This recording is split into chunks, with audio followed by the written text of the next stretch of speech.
With this worksheet, we're going to talk about exponential growth, starting with the difference between linear growth and exponential growth. So number one, it says data or situations that grow linearly change by a fixed amount. So fixed amount or a fixed number in each unit of time. Between units, we either add or subtract this amount. For number two, we're looking at data or situations that grow exponentially, and these grow by a percentage or rate. So an example would be like an interest rate for each unit of time. Between time units, data is multiplied. Okay, so that's the difference. We have a couple of examples here in number three. So in number three, we want to determine if these are linear or exponential. So the question is, are we adding or subtracting with each change in time, or do we end up multiplying by something? So for part A, the amount of bacteria is increasing at a rate of 5.2% each day. So we would multiply by 5.2% to get that change.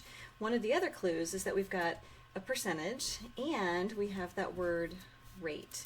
So this one is exponential. I'll just write EXP. In B, we're parking in a parking garage in Seattle, and it's going to cost $3 per hour. So for the first hour, it costs $3. For the second hour, I'm going to have to pay another $3, so it's going to cost $6. For the third hour, I add another $3, and it's going to cost $9. So I'm adding 3 with each unit of time, which means that this one is linear. Okay, finally part C. So in C, it says the value of a car decreases by a rate. Does that word rate jump out at you now? So a rate of 13.4% each year. And this one is, again, exponential. In number 4, we're going to put together a formula, and you may have seen this in different forms, but for this particular formula, we're going to use the initial amount, Q sub 0, a rate of R, and time interval t, and we want q to represent the value after time t. And it breaks down like this. So if we want to calculate some amount at time t, it's going to be equal to, this is exponential, so we're going to see a multiplication here. Q sub 0, so the initial amount, and then we're going to multiply that by 1. That holds the initial amount, so it's going to be 1 plus whatever we're adding on with that rate. So it's going to be plus r. And then we know that we need to multiply this for each unit of time, so we're going to take that to the t power. So we multiply that by 1 year, we multiply that by 2 years, so we end up doing an exponential t.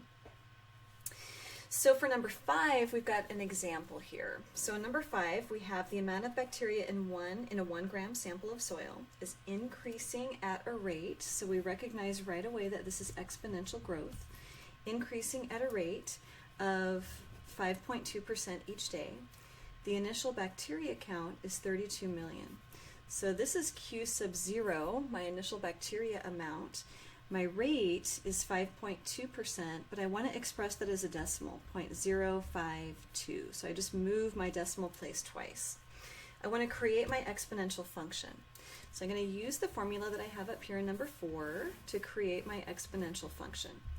So Q is equal to, so the amount of bacteria at whatever time I want to find it at, is equal to Q sub 0, so the initial amount, that's 32. I'm going to do this in millions, so I'm going to leave that as 32. Parentheses, 1 plus, the 1 keeps the 32, and then the plus is going to add whatever growth we get from the percentage rate, plus 0.052, there's my R, all to the t, and I leave t as a variable. So there's my formula. You could also, if you wanted, you could just simplify this a tiny bit and write this as 32 parentheses. You can add these, right? So you could do 1.052 all to the t. Either way works. In B, we're asked to find the amount of bacteria after 5 days and then after 30 days. So these are amounts of time. So we want to find it when t equals 5, and then again when t is equal to 30. Let's go ahead and do t equals 5 first. I'm going to put my formula together. So t equals 5. So that's going to be, my amount is going to be 32 times 1 plus 0.052 all to the 5 days. So there's my formula. I've got my TI-84 here, so I'm going to go ahead and put this into my TI-84, but then I'm going to show you how to do it in a scientific calculator on your phone actually as well. So let me just turn my calculator on here. You can see that. In my graphing calculator, I do 32 parentheses 1 plus 0.052. I'm going to type it in exactly as I see it, and then I hit the caret key, which is right above division, so to the 5. And that gives me 41, we'll call this 41.23 million cells. So this is about 41.23 million cells. Okay, so there it is with my graphing calculator.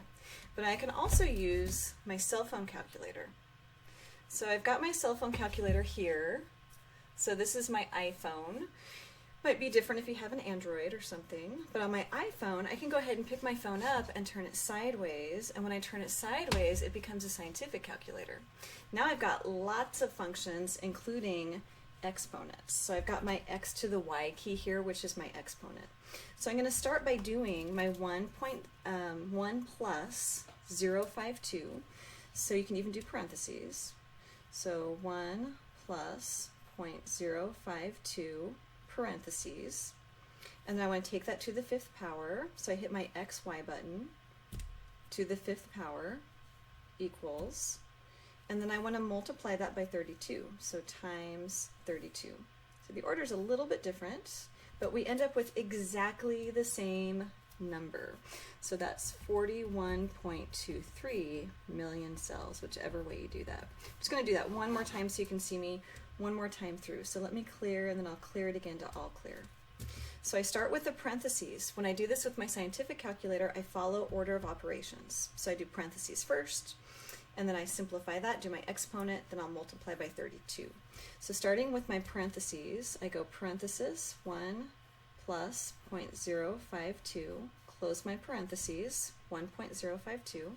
I want to raise it to the 5th power, so I find my x to the y key, which is right here, to the 5th power equals, and then I want to multiply that times 32. So just right from here times 32, and I get that 41.23.